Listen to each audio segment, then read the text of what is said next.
On est parti pour le premier épisode de Manga Café. Salut à tous et bienvenue sur Geeko World. Aujourd'hui, qu'est-ce qu'on fait là? Et bah tout simplement, on va démarrer une toute nouvelle émission avec un style et un concept assez simple. Tout simplement intitulé Manga Café, le concept de cette émission est super simple. C'est tout simplement qu'on va parler de façon un peu plus détente de manga autour d'un café. Donc je vais boire un café et en même temps je vous raconte des trucs. Donc le concept est totalement bateau, je sais, j'ai vachement le chic pour trouver des titres sortis du chapeau, mais bon, en tout cas vous verrez, normalement le concept de l'émission sera plutôt pas mal. Enfin sur ce, je bois quand même mon café parce qu'on est là pour ça. Hein. Bref, je vous propose de balancer le générique, et on va parler du manga du jour, ou plutôt d'un manhwa, à savoir notamment The Swordsman.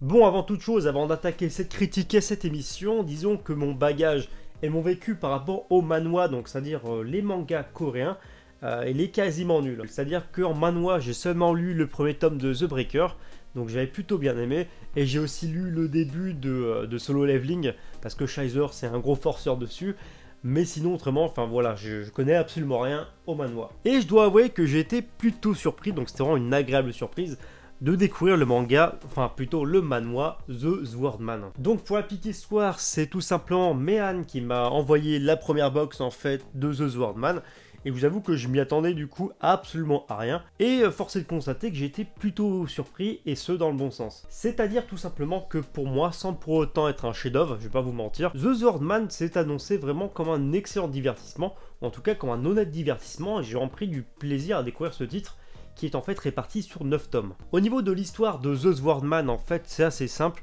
L'histoire se permet de retracer une partie de la vie de Baek Dong-soo, je sais pas si je le prononce correctement, mais en gros, qui a été une figure historique en Corée, et donc en fait, c'est en quelque sorte un manga historique qui se base sur certains faits réels et certains textes, comme par exemple peut le faire un petit peu le manga Kingdom. Et c'est assez marrant cette similitude justement avec Kingdom, c'est tout simplement que donc ok, je pense que c'est voulu de la part de Mehan que ça soit en fait publié dans leur catalogue, mais il y a quand même pas mal de points et de similarités avec Kingdom. Kingdom se déroulant en Chine et The Swordsman se déroulant en Corée. Mais bon, ça rassurez-vous, j'en reviendrai juste après là-dessus. En fait, au cours de ces 9 tomes, il se passe tellement de choses que c'est difficile de vous synthétiser un peu l'histoire sans pour autant vous spoiler. Mais disons que voilà, ça se focus vraiment au niveau de l'histoire sur le parcours et sur une partie de la vie de Baek Dong-soo. Au passage, personnage historique, pourtant je pratique des arts martiaux, mais personnages que je ne connaissais absolument pas et qui pourtant apparemment a posé vraiment les bases de ce qui est devenu plus tard les arts martiaux sous les traits qu'on connaît un peu plus aujourd'hui. En tout cas voilà, pour vous donner une petite idée de l'histoire et de ce à quoi vous attendre par rapport à The Swordsman.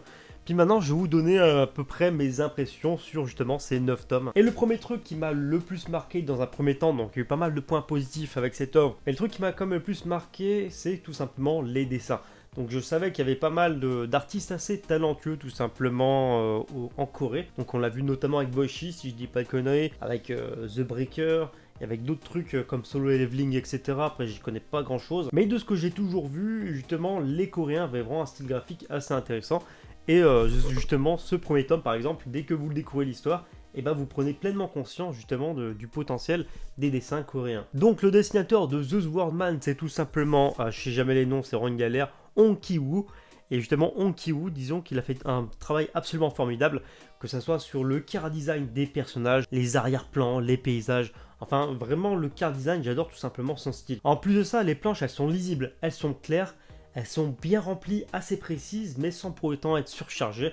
Et ça c'est plutôt cool, donc je vais essayer de vous montrer ça rapidement, mais je trouve que par exemple voilà, au niveau des dessins, je sais pas si le focus va se faire, donc désolé s'il se fait pas, mais en tout cas voilà, je trouve que c'est rempli, c'est assez précis au niveau des décors, des personnages, des arrière-plans, mais par contre voilà, on tombe pas dans un truc trop surchargé et indigeste visuellement, comme par exemple ce qu'on pourrait reprocher à Egregor. Donc là c'est vraiment un excellent point, et il y a un truc que je veux souligner notamment, c'est que en fait les dessins permettent de renforcer vraiment tout l'aspect historique et toute la dimension historique de ce manhwa. Et ce qui au final est une excellente chose. On ressent vraiment tout l'aspect épopée historique en fait par rapport à un personnage mythologique, enfin quasi mythologique en tout cas, un personnage historique de Corée. Et ça franchement ça fait plaisir parce que déjà au niveau des dessins c'est mission réussie. Une chose qu'on pourrait mettre d'ailleurs en relation avec les dessins, mais ça relève aussi de la partie scénario, Mais il y a vraiment un truc qui m'a impressionné, marqué avec The Swordman, c'est tout simplement les scènes de combat.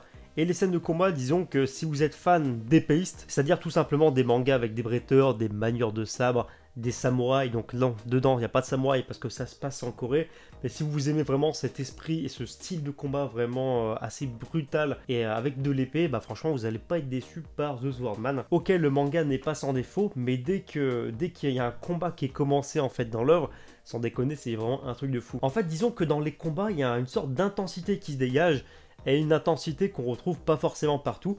Et en plus, chose qui est assez rare pour être soulignée dans des grosses scènes de combat comme ça, dans des bandes dessinées, que ce soit manhwa ou manga, c'est que c'est parfaitement lisible.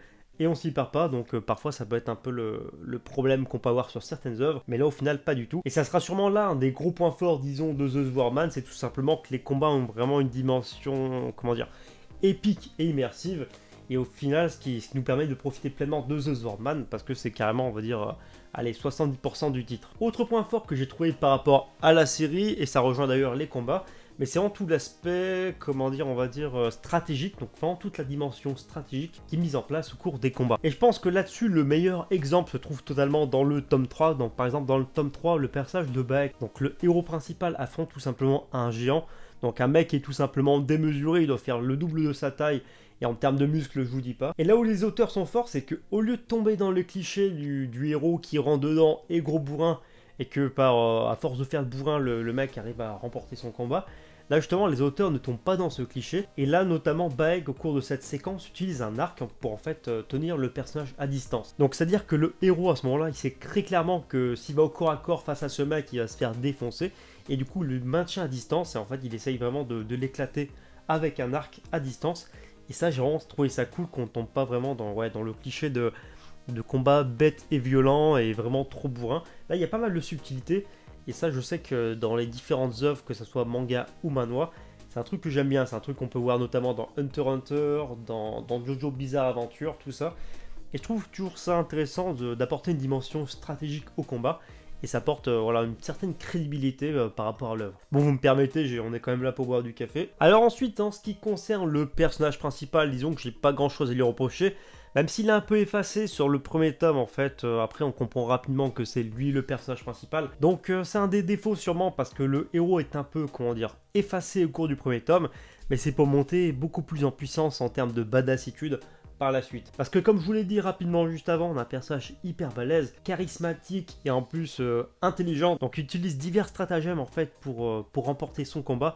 C'est pas simplement un con qui fonce tête baissée dans les combats. Et en plus de ça, niveau car design, donc c'est le personnage principal qu'on voit directement sur la couverture, mais j'ai pas grand chose à lui reprocher et je trouve que c'est totalement raccord avec l'idée que je m'en fais par rapport au scénario. Enfin, dernier gros point fort de la série, d'ailleurs je l'ai évoqué justement en début de vidéo, c'est tout simplement les similitudes avec le manga Kingdom. Et en fait, si vous voulez, cette similitude elle est simple, donc l'ambiance qui se dégage en fait de ce manhwa, donc de cette œuvre, elle est vraiment proche de ce qu'on pouvait retrouver notamment au début de Kingdom. Et ce, c'est notamment dû justement à l'aspect politique. Donc dans The Swordman, il y a des combats de pouvoir entre les différentes castes justement. Donc là d'ailleurs, c'est là où ça ressemble sûrement à Kingdom, c'est que là, dans l'œuvre, dans The Swordman, on a justement le roi. En fait, on a différentes factions qui veulent renverser le roi, mais bon, le roi, on a plus ou moins conscience. Donc ça, c'est plutôt pas mal. Et justement, c'est peut-être pourquoi j'ai autant kiffé The Swordman, c'est justement parce qu'il y a pas mal de complots politiques, de magouilles entre les différents partis, etc. et entre les différentes factions. Et ça, je sais que c'est un truc que je kiffe voir dans Kingdom. Enfin, même si j'étais emballé par le titre, il n'est pas non plus sans défaut. Et il y a quand même parfois des moments un peu temps mort, des moments un peu plus calmes et un peu plus creux. Et parfois un peu moins intéressant au niveau d'intrigue. Et ce, c'est notamment le cas par exemple au milieu du tome 3 où franchement on a une sorte de creux où je trouve personnellement que l'intrigue est pas super intéressante, mais heureusement c'est pour mieux repartir plus tard. Donc voilà, c'est peut-être une des choses qu'on pourrait reprocher au titre, c'est que même si c'est un excellent divertissement avec des complots politiques, des affrontements entre différentes castes, des mecs qui veulent changer des choses, tout ça, il y a quand même parfois des moments de creux, puis des intrigues qui sont pas forcément intéressantes, et qui, je trouve, traîne peut-être trop en longueur. En tout cas, concernant mon avis sur The Swordman, disons que pour moi, c'est pas un chef-d'œuvre. C'est tout simplement qu'il est pas sans défaut. Il y a toujours 2-3 petits trucs, par-ci par-là, qui vont pas, mais globalement, ça reste vraiment un honnête divertissement et un très bon divertissement. C'est un titre qui devrait vous faire plaisir si vous êtes fan, encore une fois, de tout ce qui est par rapport à des épéistes. Donc si vous êtes fan de l'univers un peu samouraï, des combats au sabre, tout ça, ça va vous plaire. Ça va vous plaire aussi si vous aimez Kingdom, donc surtout le début de Kingdom, avec tous les complots politiques, les tentatives d'assassinat du roi ou du prince. Et ensuite, si vous êtes friand de tout ce qui est voilà, récit avec une dimension historique, où on voyage tout simplement, donc on découvre de jolis paysages, et d'ailleurs où on en apprend un peu plus sur un truc qui est pas forcément hyper connu, donc notamment là, l'histoire de Baek Jong-soo. Franchement, ça va vous plaire. En tout cas, pour moi, voilà les bonnes raisons de découvrir The Swordman. En tout cas, voilà, c'est tout pour cette vidéo. J'espère vraiment qu'elle vous a plu et ce premier épisode de Manga Café. Je sais pas du tout ce que ça va donner, mais j'essaie de vraiment donner un aspect beaucoup plus détente, voilà. On est entre nous, je bois mon café, je vous parle d'un titre, comme si vous étiez en face de moi. Et c'est d'ailleurs pour moi le truc le plus intéressant de ce nouveau format. N'hésitez pas à me dire ce que vous avez pensé justement de cette première émission dans les commentaires. En tout cas, je sais pas du tout à quoi m'attendre et je crois que ça va durer un petit peu de temps. En tout cas, un grand merci aux éditions Méane de m'avoir envoyé cette box, donc ça me fait vraiment plaisir, un grand merci à vous. Si vous êtes intéressé, il faut savoir que l'intégrale du manga tient en 9 tomes et le tout est vendu dans une box chez Méane. Si la vidéo vous a plu, lâchez les pouces bleus, n'hésitez pas à vous abonner à la chaîne, comme ça vous ne louperez aucune de mes vidéos. Suivez-moi sur Facebook, Twitter et Instagram pour des news exclusives, et sur ce, je vous dis à bientôt pour une prochaine vidéo.